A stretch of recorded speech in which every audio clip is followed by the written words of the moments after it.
नमस्कार मित्रांनो, मी तुमचा लाडका राज भालेराव पुन्हा एकदा स्वागत करतो आपल्या नवीन कार्यक्रमात, ज्याचं नाव आहे तनुश्री मूवीज प्रस्तुत टी विथ स्टार्स.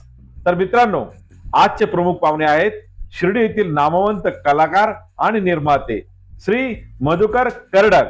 तर चला आपण त्यांचं स्वागत करूया आपल्या कार्यक्रमात. मधुकर कर्डक यांचं नमस्कार सर. नमस्कार. तुमचं स्वागत आहे आमच्या कार्यक्रमामध्ये. नमस्कार. सर्वप्रथम तुम्ही आमच्या प्रेक्षकांना तुमचा परिचय द्यावा. नमस्कार, मी अभिनेता निर्माता मधुकर कर्डक, राहणार सावळीवेर शिर्डी. तुम्हाला कला या क्षेत्राची आवड कधी निर्माण झाली आणि कशी? सर, कला ही म्हणजे माझ्या घरामध्येच निर्माण झालेली आहे. मी अशा घराण्यामधला आहे की जे कवी होते, गीतकार, लेखक आणि भरपूर पोवाडे वगैरे ज्यांनी लिहिले ते असे लोककवी, युगकवी वामनदादा कर्डक. तर वामनदादा कर्डकांचा मी नातू असल्या कारणाने मला लहानपणापासूनच सगळ्या गोष्टीचा छंद हा जोडलेला होता. तर लहानपणापासूनच दादांच्या गाण्यावरती आणि कव्वाली क्षेत्रामध्ये त्यांच्याबरोबर दादांबरोबर जायचो. त्यानंतर मुंबईमध्ये असताना काही स्टेज शो पण करत होतो. डान्सचा पण खूप शौक होता, अभिनयाचाही शौक होता आणि ती कला जुळत गेली मला. आणि असं करत करत नंतर मग मी या अभिनय क्षेत्रामध्ये कधी घुसलो हे मला कळालंच नाही. अच्छा अच्छा, म्हणजे तुम्ही पहिले मूळचे राहणारे मुंबईचे. हा. मग तिथून तुमचा प्रवास कसा सुरू झाला ते सांगा. सर, मुंबईला माझं लहानपण गेलं आणि माझं गाव देशवंडी, तालुका सिन्नर, जिल्हा नाशिक. लोककवी वामनदादा कर्डक या नावानेच आज त्या गावाची एक जगभर ओळख निर्माण झालेली आहे. आणि त्या जन्मभूमीतून मी शिर्डी येथे माझ्या काही व्यवसायानिमित्त मी इथं शिर्डीमध्ये आलो आणि ही माझी कर्मभूमी बनली. आणि ह्या कर्मभूमीमधून मला अभिनयाची पुन्हा एकदा साईबाबांच्या नगरीमध्ये बाबा हे माझे निर्माता झाले आणि बाबांनी मला एक सहनिर्माता म्हणून निवडलं आणि एक कला क्षेत्राचं एक दार मला उघडं केलं. बाबांनी तुम्हाला निर्माता म्हणून निवडलं हे कसं काय? ज्या टायमाला मी मुंबईपासून इथपर्यंत जो स्ट्रगल करत होतो तो माझा पूर्ण जीवनपट मी स्वतः रायटिंगमध्ये मी माझी स्वतःची एक आत्मकहाणी लिहिलेली आहे. आणि त्या आत्मकहाणीच्याच जोरावरती एक दिवस मला असं सुचलं की आपण सुद्धा या कला क्षेत्रामध्ये काहीतरी आपण करू शकतो. मग आपण निर्मिती क्षेत्रात का नाही उतरावं? म्हणून मी निर्मिती क्षेत्रामध्ये उतरलो आणि निर्माता म्हणून पहिल्यांदा मी साक्षात्कार नावाची फिल्म बनवली. आणि त्या फिल्ममध्ये मी स्वतः बाबांबरोबर जो बाबांनी मला अनुभव दिलेला आहे तो बाबांचा अनुभव मला त्या चित्रपटामध्ये मिळाला आणि तो चित्रपट पूर्ण केला. अच्छा, म्हणजे थोडक्यात साईबाबांच्या प्रेरणेनेच तुम्ही या क्षेत्रात आले असं म्हणायला काही वावगं ठरणार नाही. हो हो. तर सर, आतापर्यंत तुम्ही किती चित्रपटांमध्ये काम केलेली आहेत? 2020 मध्ये मी पहिल्यांदा शिरप्या नावाचा एक लघु चित्रपट होता आणि त्या चित्रपटामध्ये मला चालून संधी आली होती. आणि त्यावेळेला मी एक पाटील म्हणून आणि गावचा सरपंच म्हणून मला एक मुख्य भूमिका मिळाली. त्या चित्रपटाचे निर्माते शिवाजी विसपुते आणि दिग्दर्शक राहुल बनकर म्हणून होते. आणि लासलगाववरून तो चित्रपट आलेला होता आणि मी त्या टायमाला माझ्या कलेला बाबांनी जे प्रोत्साहन दिलं आणि त्या चित्रपटाची पहिल्यांदा मी एंट्री घेतली तर ती आजपर्यंत मी थांबलेलो नाहीये सर. वा वा वा वा. म्हणजे बघा मित्रांनो, इतक्या वयामध्ये सुद्धा त्यांनी कला जोपासलेली आहे. बर सर, मग तुम्ही जेव्हा शिर्डीमध्ये आलात त्यावेळेस तुमचा जीवन प्रवास कसा चालू झाला? मी एक संसारिक कुटुंबामध्ये एक ड्रायव्हर म्हणून मी माझी उपजीविका करत होतो. पण काही कालांतराने माझ्या घरामध्ये काही वाद झाले आणि घरात वाद झाल्यानंतर मी कंटाळलो मुंबईमध्ये. आणि त्या टायमाला मी हायवेला आलो आणि हायवेला आल्यानंतर सगळ्यांना कंटाळून मी माझ्या स्वतःचा जीव संपवण्यासाठी मी निघालो होतो. पण कधी कालांतराने माझ्यासमोर एक बस येऊन उभी राहिली आणि त्या बसमध्ये मी माहिती नाही कसा बसलो आणि तिथून मी डायरेक्ट शिर्डीला आलो. पण शिर्डीला यायच्या अगोदर सर माझ्याकडं एक गोष्ट मला कळाली होती की शिर्डी वही आते है जिने साईबाबा बुलाते. जिने साई बाबा बुलाते. पण बाबांच्या या म्हणण्याला मी 100% मार्क देतो आणि मी ते स्वतः आत्मसमर्पण केलेलं आहे बाबांना मी स्वतः. तुम्हाला स्वतः तो अनुभव आला. आणि मी अनुभव घेतलेले. जसं कला आपण ज्या टायमाला करतो, एखाद्याचं कॅरेक्टर करतो आपण, तर त्या कॅरेक्टर मध्ये आपल्याला घुसावं लागतं. त्या प्रकारे बाबांमध्ये मी कधी घुसलो हे बाबांनी मला जाणून नाही दिलं. पण त्याच्या अगोदर मुंबईमध्ये एक फॅशन शो होता जो दांडिया रास म्हणून जो खेळवला जातो तो कार्यक्रम. त्या कार्यक्रमामध्ये मी एक छोटस पात्र केलं होतं. माझ्या मनामध्ये आलं की आपण साईबाबा कसे दिसतात, काय दिसतात हे माहिती नव्हतं. पण शिर्डी के साईबाबा फक्त मी आहे ना सिनेमा पाहिलेला होता आणि त्या सिनेमामधलं मी एक कॅरेक्टर उचललं सर. आणि मी 6 तास त्या कॉम्पिटिशन मध्ये ना मी बाबांचं कॅरेक्टर केलं. पण कधी माहिती नव्हतं की मी शिर्डीमध्ये येईल म्हणून. आणि त्या कॅरेक्टरला सर मला एक खूप मोठं अवॉर्ड मिळाला आणि तिथून माझा खरा प्रवास चालू झाला. या कला क्षेत्रात येताना तुम्हाला तुमच्या घरच्या लोकांचा सपोर्ट होता का? आणि नाही कसा? सर, नाही सर, मला घरच्यांचा बिलकुल सपोर्ट नव्हता आणि आजही सपोर्ट नाहीये. पण मी माझ्या कलेवरती इतकं प्रेम करतो की जे माझ्या आजोबांनी भोगलं ते तसंच मला पण भोगावं लागते. माझ्या आजोबांनी गाव सोडलं आणि त्यांनी जगामध्ये आज भारत देशामध्ये त्यांचं नाव आहे सर, लोककवी वामनदादा कर्डक. त्या प्रकारे मी जसं एक क्षत्रिय ज्या टायमाला विद्या माणूस शिकतो, जसं एकलव्याने आपला अंगठा कापून जी धनुर्विद्या शिकली होती, त्या प्रकारे मी वामनदादांना मी माझ्या हृदयामध्ये ठेवलेले आहे. आणि त्यांनी गाव सोडून ज्या टायमाला बाहेर त्यांनी डॉक्टर बाबासाहेब आंबेडकरांच्या एका भाषणाचं त्यांनी 10 गीतं लिहायचे आणि त्या टायमाला डॉक्टर बाबासाहेब आंबेडकरांनी सांगितलं होतं की वामनदादांचं गीत माझं एक भाषण तर वामनदादांचे 10 गाणे असतात. आणि खेडोपाडी त्यांनी त्यावेळेला बाबासाहेबांचं जनजागृती अभियान त्यांनी चालू ठेवलं होतं. पण आज 2026 मध्ये आज सगळ्या जगाला कळलेलं आहे आणि महाराष्ट्र शासनाने आज त्यांचं भूमिपूजन, ज्या गावामध्ये त्यांचा जन्म झालेला आहे, ज्या गावामध्ये त्यांचं वास्तव्य झालं, त्या गावामध्ये आज त्यांचं एक खूप मोठं स्मारक होतंय सर. आणि महाराष्ट्र शासनाने तो कार्यक्रम घेऊन भूमिपूजन आणि स्मारकाचा कार्यक्रम आता 8-15 दिवसापूर्वी झाला. त्यावेळेला सामाजिक न्याय मंत्री संजय शिरसाट सर, छगन भुजबळ साहेब, नामदार रामदास आठवले साहेब, त्याच्यानंतर अनेक दिग्गज मंत्री होते सर. आणि त्या कार्यक्रमाला आम्ही संपूर्ण कर्डक घराण्याचे लोक त्या कार्यक्रमामध्ये होतो. पण मला आज इतका अभिमान वाटतो की मी त्यांचा एक अंश आहे आणि मी सुद्धा ह्या कला क्षेत्रांमधून आज काहीतरी नाव कमवलंय. त्या टायमाला आज सर मी तुमच्या पुढे जो पहिल्यांदा मुलाखत जो देतोय, तर मला खूप आनंद होतोय.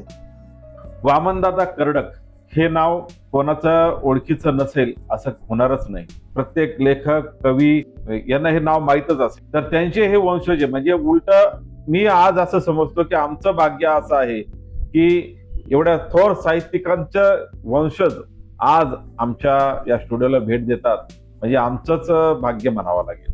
माझा पुढील प्रश्न तुम्हाला असा आहे की काय होतं की प्रत्येक कलाकाराला आपल्या जीवनामध्ये स्ट्रगल हा करावाच लागतो, कमी जास्त असू शकतो.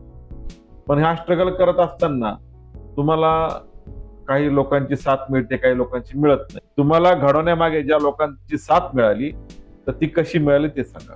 मी मुंबईमध्ये होतो. तर मुंबईमध्ये असताना मला एक माझे पाटील नावाचे मित्र होते शाळेमध्ये असताना, आणि त्या टायमाला लोकगीतं खूप फेमस होते आणि त्या लोकगीताच्या कार्यक्रमामधून माझी एक पहिल्यांदा सुरुवातीला एंट्री झाली होती सर. तर ते लोकगीत होतं आणि त्या टायमाला शिंदेशाही घराणे, आज जे प्रल्हाद दादा शिंदे यांचे जे वारसा चालू आहे पुढे, आनंद शिंदे, मिलिंद शिंदे, चंद्रकांत शिंदे, दिनकर शिंदे, वैशाली शिंदे, तर यांच्या प्रोग्राम मध्ये सर मी नेहमी जात होतो. आणि त्यामध्ये पहिल्यांदा एक गाणं प्रसिद्ध झालं होतं की जेव्हा नवीन पोपट हा लागला मिठू मिठू बोलायला. तर हे गाणं सर इतकं प्रसिद्ध झालं आणि ते पहिल्यांदा मराठी चित्रपट सृष्टीमध्ये गेलं होतं सर. पण त्या टायमाला तो ब्लॅक अँड व्हाईटचा बी जमाना होता आणि कलरचा पण जमाना होता. तर त्या टायमाला डान्स परफॉर्मन्स मध्ये पहिल्यांदा ऑडिशन लागली होती. तर मला ह्या लोकांबरोबर मी राहत असताना मला ह्या गाण्याचा खूप छंद होता आणि ह्या गाण्यामुळं मला आनंद शिंदे सर आणि मिलिंद शिंदे सरांचा खूप सपोर्ट झालेला होता त्यावेळेला. आणि पहिल्यांदा मी त्यांचं गाणं एका चित्रपटात गेलं. तो चित्रपट सगळ्यात पहिल्यांदा होता चल रे लक्षा मुंबईला. दिग्वंत लक्ष्मीकांत बेर्डे सर आज आपल्यामध्ये हयात नाहीये, पण पहिल्यांदा त्यांचा चित्रपट होता डबल रोलचा, जो चल रे लक्षा मुंबईला. त्याच्यामध्ये मी बॅक स्टेजला त्यांच्याबरोबर पहिल्यांदा मी एक परफॉर्म केला होता डान्सचा. आणि तिथून माझा जो प्रवास चालू झाला, डॉक्टर काशीनाथ घाणेकर यांचं एकच प्याला स्टेजवरती केलं होतं मुंबईमध्ये असताना. आणि त्यानंतर सर मला डान्सची पण खूप आवड होती. त्या टायमाला मी डान्स म्हणून ना एक परफॉर्म खूप छान करायचो, ब्रेक डान्स वगैरे करायचो, कोळी डान्स करायचो. मग हा छंद जो मला लागला त्यानंतर मी मेलोडी मेकर्स, शहनशाह ऑर्केस्ट्रा आणि शहनशाह ऑर्केस्ट्रामध्ये मी ज्या टायमाला काम करत होतो, तर काम करता करता सर मला मंगला बनसोडे, जे विठाबाई भाऊ मांकर ज्या टायमाला जिवंत होत्या, त्यांना पद्मश्री पुरस्कार मिळालेला आहे आणि खूप मोठ्या कलावंत आहेत.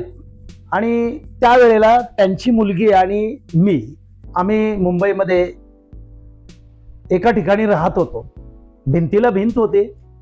तर त्यांनी माझा परफॉर्म बघितलेला होता. तर त्यांनी मला त्या टायमाला सांगितलं की भाऊ तू आपल्या आईबरोबर का बरं जात नाही तू स्टेजवरती काम करायला. पण तमाशा हा काय असतो हे मला माहितीच नव्हतं सर त्या टायमाला. आणि फक्त डान्स म्हणून मला माहिती होतं तर बाबा तमाशामध्ये डान्स होतो, म्हणून मी त्या तमाशामध्ये गेलो आणि 6 महिने मी तिथं केलं काम. पण माझ्या घरचे खूप मला डिस्टर्ब करायला लागले आणि तू एका तमाशगिरणीच्या पाठीमागे लागलेला आहे किंवा तमाशामध्ये काम करतो, हे त्यांना आवडलं नाही सर. त्यानंतर मग मी घरामध्ये माझे असे काही शाब्दिक वाद झाले. लग्न झालेलं होतं, मला 4 मुलं होते, लहान लहान मुलं होते आणि ड्रायव्हरचा सुद्धा व्यवसाय करायचो मी. ड्रायव्हिंग पण शिकलेलं होतं आणि सगळ्या कला आत्मसात केलेल्या होत्या. पण कोणती कला मला उपजीविका देईल ह्या माध्यमामध्ये मी त्या टायमाला एवढा विचार केला नव्हता सर मी. पण ज्या टायमाला घरामध्ये एकदम टोकाचे भांडणं गेले माझे आणि त्या भांडणामध्ये मी इतका बेफाम झालो की माझं घर सोडलं आणि मुंबईला मी शेवटचा 1995ला मी निरोप घेतला. आणि बाबांच्या नगरीमध्ये शिर्डीमध्ये मी कसा आलो, त्या टायमाला ज्या बसमध्ये मी आलो त्या बसचं नाव होतं स्पीड किंग. आणि त्या स्पीड किंग बसमधून मी डायरेक्ट माझ्या शिर्डीला आलो. तर मी बाबांच्या नगरीमध्ये आलो. पण बाबांच्या नगरीमध्ये आल्यानंतर मला माहिती नव्हतं की मी बाबांच्या नगरीमध्ये आलेलो आहे. पण जेव्हा मी मंदिराच्या ठिकाणी उतरलो आणि बघितलं, सकाळी अंधार होता आणि बघितलं की मी आलोय तरी कुठं, कारण मनामध्ये राग होता सर त्या टायमाला तो एक.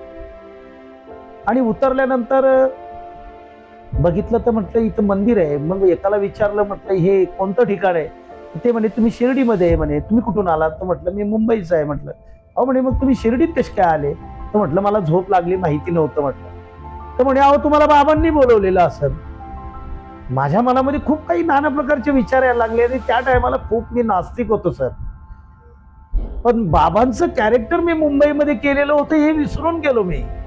आणि बाबांनी मला इथं बोलवलं आणि बाबांचा काही कला ज्या केलेल्या होत्या, तर बाबांनी मला इथपर्यंत कशासाठी बोलवलं हे मला खूप विचार करणारं होतं त्या टायमाला. आणि नंतर डोक्यामध्ये विचार आला, त्या टायमाला फोन चालत नव्हते, सोशल मीडियाचा जमाना नव्हता त्या टायमाला, आता काय करायचं. पण माझ्या नंतर एक लक्षात आलं की माझी बहीण इथेच कुठंतरी राहते असं मला माहिती झालं. का इथं एक कुठलं तरी एक गाव आहे सावळीवीर म्हणून. तर मी ते सावळीवीर गाव शोधण्याचा प्रयत्न केला आणि मी त्या सावळीवीरला इथून शिर्डीपासून सावळीवीरला 3 किलोमीटर मी चालत गेलो आणि माझ्या बहिणीचं घर शोधून काढलं. पण माझी बहीण मुंबईला राहत होती आणि तिचे सासू सासरे इथं राहत होते. मी त्यांच्याजवळ राहिलो. त्यांनी मला अचानक बघितलं आणि बघितल्यानंतर म्हणे अरे तू इथं कसं काय? तर म्हटलं मलाच माहिती नाही मी कसा आलो. त्यांना म्हटलं मी आलोय आता इथं, मला काही सहारा नाहीये, इथं कुठं जायचं काय जायचं. मग तिथं राहिलो. मग माझे मेवण्यांचे बंधू वगैरे मला भेटले, सगळे काही आनंदित होते. 1 दिवस राहिलो, 2 दिवस राहिलो, 3 दिवस राहिलो. सगळेजण विचारायला लागले तू मुंबईला जाणार आहे की नाही रे, कशा कामासाठी आला? पण म्हटलं मी सगळ्यांना एक प्रामाणिकपणाने सांगितलं की माझं घरी भांडण झालेले आणि मी काही कारणास्तव मी माझा स्वतःला संपवण्यासाठी मी निघालेलो होतो. पण मी इथं कसं आलो हे मला माहिती नाही. आणि त्या टायमाला फोनचा जमाना जर असता तर मी कुठे एक कळलो असतं. पण त्या टायमाला बाबांनी हे कधी कोणाला कळूनच दिलं नाही. आणि बाबांची महिमा इतकी मोठी आहे की मी बाबांचं दर्शन करण्यासाठी माझ्या मेवण्यांबरोबर आलो शिर्डीमध्ये पुन्हा. आणि आल्यानंतर मंदिरामध्ये गेलो तर खूप काही जरा थोडंसं वेगळं वाटत होतं. पण मी म्हटलं लोक बाबांच्या पाया पडतात, जातात, लोक मागतात, सगळ्या गोष्टी लोक मागतात, मी काय मागू? मागायचं काय हा प्रश्न खूप माझ्या पुढे येणं गंभीर होता. मी बाबांकडे एकटक लावून बघत होतो आणि माझं पहिल्यापासून एक प्रामाणिक माझं राहिलेलं आहे की मी कधी पण एखाद्याच्या डोळ्यात डोळे घालून बघत असतो. ज्या टायमाला मी बाबांच्या डोळ्यामध्ये बघत होतो तर बाबा पण माझ्याकडे बघत होते. पण मला एक थोडंसं एक वेगळं फिलिंग वाटत होतं आणि मी स्वतःला सावरत होतो. पण मी त्या टायमाला मला माहिती नव्हतं मी कुठं उभं राहिलो. मी माझ्या भ्रमात गेलो एकदम. मी माझ्या इतक्या काही गोष्टीमध्ये गेलो का बाबांना मी म्हटलं बाबा मी तुमचं कॅरेक्टर केलेलं आहे, हे कसं होतं काय होतं माहिती नव्हतं. पण मला आज तुम्ही इथं बोलवलेले हे मला नक्की आज कळतंय की तुम्ही मला बोलवलं. जसं ते म्हणतात की शिर्डी वही आते है जिन्हें साईं बुलाते. आणि बाबा तुम्ही खरंच मला बोलवलेले तर मला आज एक माणूस म्हणून मला इथे जगायचंय. मला एक माझ्या स्वतःच्या हिमतीवरती काहीतरी करायचंय. जर तुमच्यामध्ये खरंच जर ती ताकद असेल तर ती ताकद तुम्ही मला दाखवा. लोक तुम्हाला देतात पण मी काय देऊ तुम्हाला? जर माझ्या जीवनाचं तुम्ही जर सार्थक जर केलं तर मी तुम्हाला काय देऊ हा प्रश्न खूप मोठा आहे. मी तुम्हाला काय देऊ हा आजही प्रश्न माझ्या मनामध्ये आजही मी रुळतोय. पण त्या टायमाला मला बाबांनी खरंच मला साथ दिली. माझी स्वतःची एक ओळख निर्माण माझी केली. आणि शिर्डीमध्ये मी एक वेटर म्हणून जे साई राजा म्हणून एक हॉटेल होतं त्या हॉटेलमध्ये माझ्या मेवण्यांनी मला वेटरमध्ये एक कामाला लावलं. मला ड्रायव्हर मध्ये कोणी ठेवत नव्हतं. त्या टायमाला गाड्या नव्हत्या एवढ्या. पण त्या टायमाला मी ड्रायव्हर म्हणून कामाला लागायचो होतो. पण इथं गाड्याच नव्हत्या कोणाकडे आणि मला ठेवल तरी कोण. म्हणून मी हॉटेलमध्ये वेटरचा व्यवसाय केला. वेटर म्हणून आहे ना तिथे कामाला लागलो. मला 10-12 रुपये रोज होता आणि मी काम केलं आणि 3 महिने मी माझं स्वतः वास्तव्य इथं दिलं. पण माझ्या घरच्यांचा मला शोध चालू होता आणि तो शोध इतका टोकाला गेला की सगळ्यांनी गृहीत धरलं की मी मेलो आणि संपलो आणि ह्या जगाचा निरोप घेतलेला आहे. मला घरच्यांची आठवण येत होते, पण मी त्यांना कसं काय सांगू का मी शिर्डीमध्ये आहे म्हणून. मग नंतर माझ्या आत्यांनी आणि माझ्या मामांनी सांगितलं, अरे तू इतका दिवस इथं राहिला आहेस, काय कामासाठी थांबलेला आहेस, कोणाला माहिती आहे का नाही माहिती आहे. म्हणून त्यांनी त्या टायमाला STD वरती कॉल केला आणि सांगितलं की तुमचा मुलगा शिर्डीमध्ये आमच्याकडे आलेला आहे म्हणून. त्या टायमाला STD कॉल राहायचा आणि एकाच्या फोनवरती नंतर फोन लँडलाईन वरती केला आणि सांगितलं. पण त्या टायमाला त्याच्या 2 दिवस अगोदर एक घटना घडली होती. मी ज्या हॉटेलमध्ये काम करत होतो तिथे एक सुमो गाडी होती आणि त्या सुमो गाडीला मी रोज धुवायचो आणि तिला चालू करायचो. माझ्यातला एक ड्रायव्हर जागृत व्हायचा आणि मी गाडी रोज राऊंड मारून आणून ठेवायचो. कोणीतरी सांगितलं का बाबा हा वेटर आहे ना गाडी चालवतो म्हणून. मला खूप मारलं त्या मालकांनी. जे मालक होते त्यांनी मारलं आणि मला दमदाटी देऊन विचारलं की तू ड्रायव्हर आहेस का, तू गाडी कशाला चालवतो. मी त्यांना सांगितलं, साहेब म्हटलं मी ड्रायव्हर आहे म्हटलं आणि मी हे वेटरची नोकरी नाही करू शकत म्हणून मी ती गाडी चालवली. म्हणे तू जर ड्रायव्हर असेल तर तुझं लायसन दाखव. मग मी माझं लायसन दाखवलं. त्यांनी बघितलं माझं 1990चं लायसन होतं सर. 1990चं माझं लायसन होतं आणि त्या टायमाला त्यांनी ज्या टायमाला जेव्हा 95 मध्ये त्यांनी माझं लायसन पाहिलं ते म्हणे अरे तुझा 5 वर्षाचा आणि मुंबईचा एक्सपिरियन्स आहे तुझा, मग तू का असं वेटरमध्ये काम करतो. सर म्हटलं मला कोण गाडी चालवलाय त्यानं. म्हणे चल तुला आजपासून मी गाडीच देतो म्हणे, तुला चल बस म्हणे आणि तुझी ट्रायल दाखवा आम्हाला. आणि कोपरगावला नेलं. कोपरगाववरून डायरेक्ट सोलापूरला नेलं आणि तिथून माझा ड्रायव्हर प्रवास चालू झाला.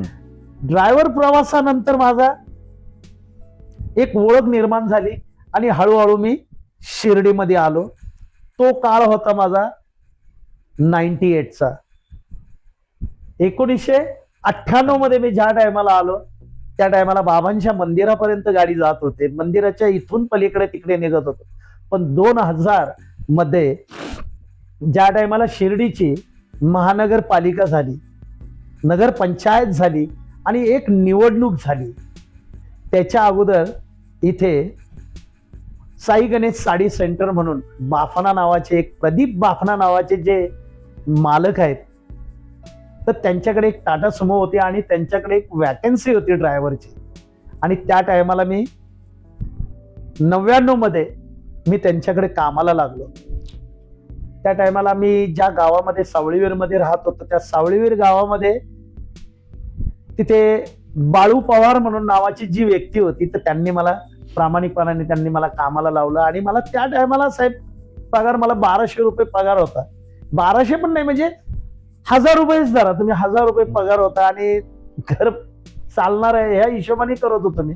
आणि मला त्या टायमाला तो नोकरी मिळाली. आणि 2000 मध्ये एक निवडणूक झाली शिर्डीमध्ये आणि पहिल्यांदा शिर्डीमध्ये कैलास बापू कोते हे नगराध्यक्ष झाले. आणि त्यांनी त्या टायमाला एक सांस्कृतिक कार्यक्रम ठेवला होता डान्स कॉम्पिटिशनचा. आणि त्या टायमाला माझ्यातला एक कलाकार ऑटोमॅटिकली जागा झाला आणि मी त्या डान्समध्ये तिथे पहिल्यांदा 2 नंबरचं प्राइज मी मारलं. वा वा छान. आणि तिथून नंतर सर मला माझी एक ओळख निर्माण झाली आणि त्याच्यानंतर हळूहळू नंतर मग 2020 मध्ये मला पुन्हा एकदा शिरप्या नावाचा एक चित्रपट मिळाला. आणि नंतर मी टिकटॉकवरती इकडे तिकडे माझ्या कलेला मी काहीतरी सादर करण्याचा वेळा प्रयत्न करत होतो. पण ह्या कला क्षेत्रामध्ये येण्यासाठी मला भरपूर जणांचं योगदान मिळालेले. त्याच्यामध्ये सर्वात प्रथम मोठ्या पडद्यावरती मला जर आणलं असेल तर ते माझे गुरुवर्य आणि मोठे कॉमेडियन अभिनेते आहेत ते म्हणजे प्रकाशजी भागवत. वेड्यांची जत्रा फेम त्याचे रायटर आहेत ते. आणि त्यांनी मला पहिल्यांदा संधी दिली आणि त्याचा सेकंड पार्ट खुळ्यांची जत्रा त्या चित्रपटामध्ये मी प्रमुख भूमिका पण केलेली, सेकंड लीडचं काम पण केलेलं आहे. त्या चित्रपटामध्ये विजय देशमुख सर आहेत, विजय पाटकर सर आहेत, प्राजक्ता हनमगर आहेत, त्याच्यानंतर अजून भरपूर काही असे नामवंत कलाकार आहेत. संदीप गायकवाड आहेत, कॉमेडी किंग. त्याच्यानंतर चेतन आहे, जे चला हवा येऊ द्या मधले. म्हणजे इतक्या मोठ्या सेलिब्रिटींबरोबर काम करायचं आणि तो मला चित्रपट मिळाला. आणि आता तो चित्रपट लवकरच सर प्रदर्शित होणार आहे. आता त्याच्या अगोदर एक पिक्चर केला मी, ग्लोबल आडगाव म्हणून, जो कोरोनामध्ये. आणि ग्लोबल आडगाव मध्ये आम्ही 672 लोक होतो. त्या चित्रपटाचे निर्माते मनोज कदम सर आणि दिग्दर्शक अनिल कुमार साळवे सर आणि प्रोडक्शन हेड सागर पतंगे होते. सागर पतंगेंबरोबर आमची खूप ट्युनिंग चांगली झाली त्या चित्रपटापासून. आणि तिथून मला काही गोष्टी शिकायला मिळाल्या. आणि त्याच्यानंतर निर्मिती क्षेत्रामध्ये मी उतरलो. निर्मिती क्षेत्रामध्ये मी पहिल्यांदा साक्षात्कार नावाची फिल्म बनवली. त्याच्यानंतर मग आता परत एक आकस नावाची एक फिल्म बनवली. त्या आकस फिल्मला सुद्धा मला चांगला अवॉर्ड मिळाला, जी कोल्हापूरला मी पाठवली होती, सांगलीमध्ये. त्यालाही अवॉर्ड मिळाला. आणि आता मी शिर्डीमध्ये एक लघुपट चित्रपट महोत्सव म्हणून भरवलेला आहे, जो बाबांच्या नावाने, की शिर्डी इंटरनॅशनल फिल्म फेस्टिवल लघुपट शॉर्ट फिल्मचा जो एक मेळावा इथं जो भरवलेला आहे. तेव्हा मी सर्व प्रेक्षकांना आवाहन करेल, दिग्दर्शकांना आवाहन करेल, निर्मात्यांना आवाहन करेल की आपण ह्या कार्यक्रमामध्ये आपली इथं चित्रपटाची उपस्थिती दाखवावी. बाबांच्या शिर्डीमध्ये इथे खऱ्याला खरं आणि खोट्याला खोटं हा न्याय मिळतो. आणि हे मी खूप जवळून अनुभवलेलं आहे. आणि बाबांनीच मला इथपर्यंत आणलेले. कारण पहिले बाबा माझे रायटर आहेत, डायरेक्टर आहेत, निर्माता आहेत. आणि मी बाबांच्या अंडरटेकिंग मधून मी काम करतोय. तर त्याच्यामधून मी आज सर, तुम्ही मला सुद्धा एक चान्स दिला. जो डबल क्रॉस नावाचा जो चित्रपट होता, तर त्या डबल क्रॉस मध्ये सुद्धा सर तुम्ही दिग्दर्शन केलेलं आहे. तुम्ही रायटर म्हणून काम केलेलं आहे सर. आणि तुम्ही मला त्या चित्रपटामध्ये सुद्धा संधी दिली तुमच्या. त्याच्यानंतर विशाल बर्डे यांच्या चित्रपटामध्ये सुद्धा मला संधी मिळाली. वाली म्हणून चित्रपट आहे. त्याच्यानंतर माझे मित्र रोहिदास मोरे यांनी माझ्या तर भरपूर चित्रपटाला दिग्दर्शक म्हणून त्यांनी काम पाहिलेले आहे. आणि आज त्यांनी बिरसा मुंडा कला अकादमी ह्या गोष्टीतून त्यांनी आदिवासी समाजावरती जे काही त्यांचा जो चित्रपट बनवलेला होता, त्या चित्रपटाला आज इतका मोठा अवॉर्ड मिळालेला आहे सर. 1 लाख रुपयाचा अवॉर्ड आणि ट्रॉफी वगैरे मिळाले. त्याचा निर्माता, त्या फिल्मचे निर्माते श्री रामभाऊ कातोरे हे आमचे मित्र आहेत. रोहिदास मोरे आमचे मित्र आहेत. विशाल बर्डे आमचे मित्र आहेत. मला याच्यातून एवढं कळालं की साईबाबा आजही आहे, त्याचा प्रत्यय तुम्हाला देतो. तुम्ही मुंबईला असताना अभिनय क्षेत्रात जेव्हा तुम्ही सुरुवात केली, त्यावेळेस तुम्ही पहिली भूमिका केली ती साईबाबांची. Yes yes. शिर्डीत आल्यानंतरही जो पहिला तुम्ही शॉर्ट फिल्म निर्माता म्हणून आणि कलाकार म्हणून जी सुरुवात केली, साक्षात्कार, त्याच्यात ते साईबाबाच चमत्कार दाखवलेला आहे त्याच्यामध्ये. म्हणजे बघा, कुठेतरी साईबाबा तुम्हाला आशीर्वाद रूपेने तुमच्या मागे उभे राहतात साईबाबा. आणि एवढंच नाही तर आज असंही म्हणता येईल की जसं तुम्ही मांडलं की तुमच्या घरात भांडणं झाली, त्याच्यानंतर तुम्ही आत्महत्येचा प्रयत्नही तुमच्या डोक्यात विचार आला होता आत्महत्येचा, पण अचानक काय घडलं माहित नाही, तुम्ही त्या बसमध्ये बसलात आणि शिर्डीमध्ये आलात. आणि शिर्डीमध्ये आल्यानंतर तुम्ही तुमच्या जीवनाला नवी दिशा दिली, स्ट्रगल केले. स्ट्रगल करत करत आजपर्यंत इथपर्यंत तुमचा प्रवास आला. माझ्या फॅमिलीला घेऊन इथं आलो. आणि मी सर 15 वर्ष आहे ना भाड्याच्या घरामध्ये काढले सर. माझे लहान लहान मुलं होते आणि बाबांना मी फक्त आहे ना 5च गोष्टी मागितल्या होत्या की मला डोक्यावरती छप्पर दे, माझ्या मेहनतीला थोडस सपोर्ट दे, मी जे करल त्या गोष्टीमध्ये मला तुमचा सहयोग पाहिजे, तुमचा आशीर्वाद पाहिजे. आणि त्यानंतर माझ्या 2 मुलांना आणि 2 मुली आहेत माझ्या, त्यांना चांगल्या पद्धतीने एक शिक्षण मिळालं पाहिजे, त्यांना एक चांगलं काही गोष्टी घडल्या पाहिजे त्यांच्या आयुष्यामध्ये. मी 5 गोष्टी मागितल्या. अहो बाबांना मी 5 वर्षामध्ये मागितलं, बाबांनी माझं 2च वर्षामध्ये सगळ्या गोष्टी पूर्ण केल्या. मी स्वतः, मला बाबांनी काही गोष्टीतून मला जे मार्गस्थ दाखवलं, जागा झाली, माझ्या मुलांची शाळा झाल्या, माझ्या मुलांचं लग्न झालं आणि आज मी 3 मुलांचा, मी एक आजोबा पण आहे, 3 वा. नातवंड आहेत मला आणि अजून आता एक नातवंड पण येणार आहे. आणि खरंच शिर्डीमध्ये बाबांनी मला इतकं काही दिलं आणि आज मी एक भाग्यवान समजतो की वामन दादा कर्डकांच्या घरामध्ये पण दादांनी जे वास्तव्य त्यांनी जे केलं तेच वास्तव्य माझ्या पण वाट्याला आलं. पण मला कोणाचा तरी एक जिवंत म्हणून अनुभव, मी देव पाहिलेला नाहीये, मी माणसामध्ये देव पाहिलेला आहे. साईबाबा म्हणजे खूप मोठं उदाहरण आहे. त्यांनी सर्व धर्म समभावाची त्यांनी एक शिकवण दिलेली आहे कि यदि आप इंसान हो तो इंसान की तरह आप यूज होना. हे बाबांचं सांगणं होतं. तुम्ही श्रद्धा जर धरली कुठल्याही गोष्टीवरती तर तुम्हाला नक्कीच फळ मिळेल. आणि श्रद्धा ही माणसाची हमेशा कुठल्याही गोष्टीवर असावी.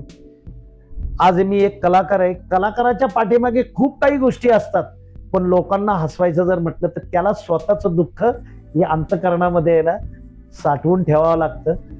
तर प्रेक्षक मायबापांना मी एवढंच एक सांगू इच्छितो की माझ्याकडून काही शब्दाची किंवा काही विचाराची किंवा काही देवाणघेवाची काही जर चूक भूल झाली असेल तर तुमचाच एक कलाकार म्हणून पदरामध्ये घ्याल.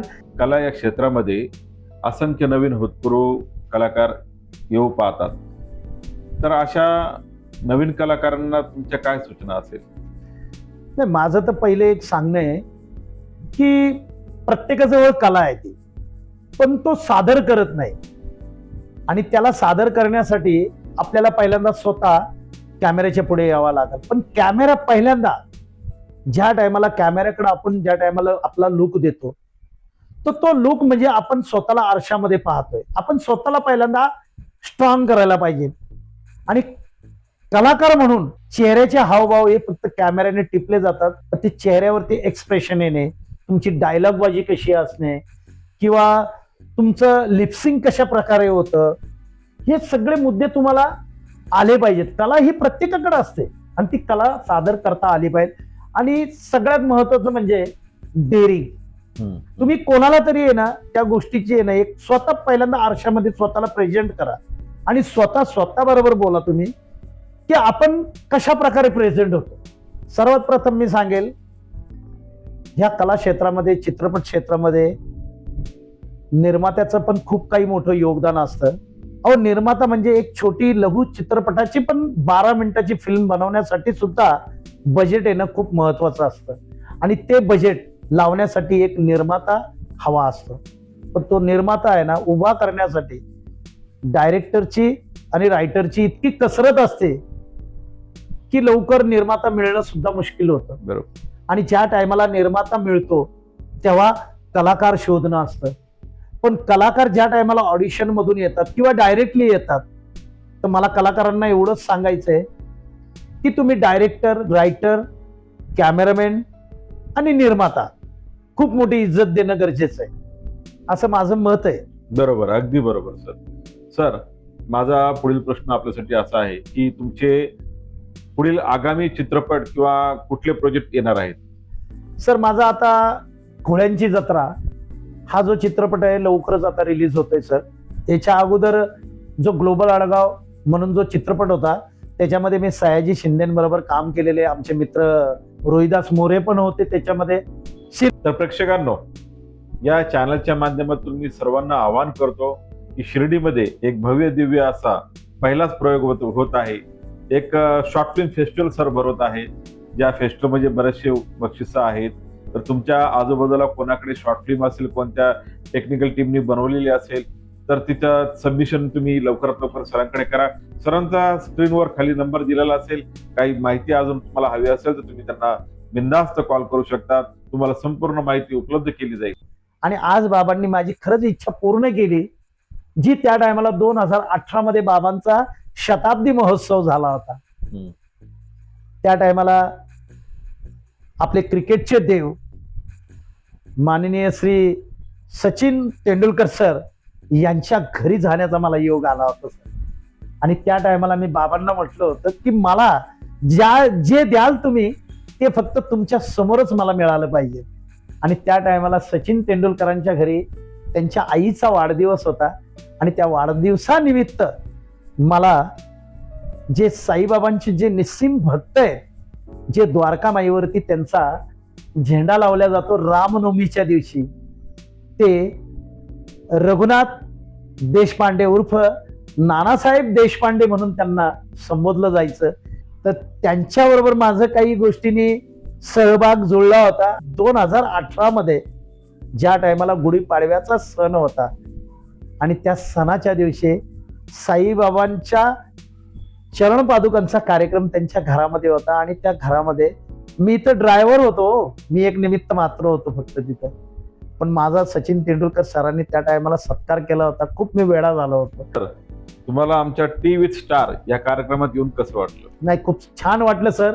आणि जेवढे बी कलाकार असतील त्यांनी आपली स्वतःचा एक ब्रँड आणि स्वतःचा स्टँड निर्माण करायचा जर असेल तर आपण पहिल्यांदा कुठंतरी व्यक्त झालं पाहिजे आणि आपलं स्वतःचं जे आत्मचिंतन जे आहे, जे आपल्या अंतःकरणामध्ये जी गोष्ट लपलेली असेल ती प्रेक्षकांपर्यंत आहे ना आपण पोहोचवण्याचा जो छंद आणि जी आज जो ठाम निर्णय जर सर तुम्ही घेतलेला आहे, आज हा आम्हाला तुमच्या स्टुडिओला येऊन खूप छान वाटलं. सर, आपण खूप चांगला प्रवास तुमचा मांडलात आणि सगळ्यात महत्वाचं म्हणजे तुम्ही आमच्या विनंतीला मान देऊन या कार्यक्रमात आला, तुमचा अमूल्य वेळ दिला, त्याबद्दल मी तुमचे मनापासून धन्यवाद मानतो. तर सर, आपण आमच्या कार्यक्रमात आलात त्याबद्दल आमच्या तनुश्री मूवीज प्रस्तुत टी विथ स्टार या टीम कडून तुमचा हा छोटासा सत्कार.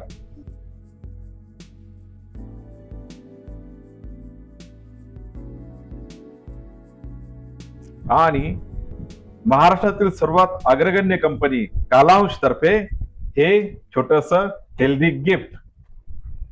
धन्यवाद. हे होते शिर्डीतील नामवंत कलाकार मधुकर कर्डक सर. आपण अशाच नवनवीन पाहुण्यांना आपण भेटणार आहोत. तोपर्यंत मी राज वालराव इथेच थांबतो. नमस्कार. नमस्कार.